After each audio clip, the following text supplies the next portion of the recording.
मराठा आरक्षण की मांग को लेकर महाराष्ट्र में एक बार फिर से बवाल होना शुरू हो गया है। मनोज जरांगे पाटिल एक बार फिर शिंदे सरकार के खिलाफ अनशन पर बैठ गए हैं और इस बार जरांगे ने शिंदे सरकार की सत्ता हिलाने की चेतावनी भी दी है, जिससे सरकार की मुसीबत बढ़ सकती है। क्या है पूरी खबर, देखते हैं इस रिपोर्ट में।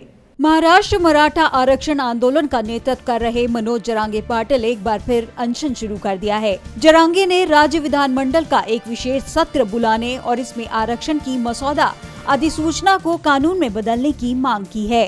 1 साल से भी कम समय में ये चौथी बार है जब जरांगे मराठा समुदाय को ओबीसी समूह में शामिल करने की मांग को लेकर भूख हड़ताल कर रहे हैं। इसके साथ ही जरांगे ने कहा कि राज्य भर में मराठा समुदाय के प्रदर्शनकारियों के खिलाफ दर्ज मामले तुरंत वापस लिए जाएं।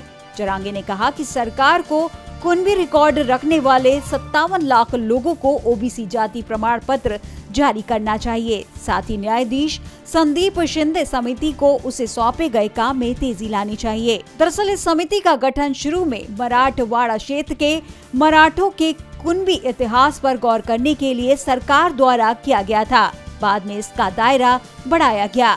जरांगे ने कहा कि वो इस बार अनशन के दौरान किसी भी प्रकार का चिकित्सा उपचार स्वीकार नहीं करेंगे। उन्होंने पहले भी अनिश्चितकालीन उपवास किया था, लेकिन सरकार के आश्वासन पर उन्हें वापस ले लिया था। लेकिन इस बार उनकी बात नहीं मानी गई तो लोकसभा चुनाव में शिंदे सरकार को इसका खामियाजा भुगतना पड़ेगा।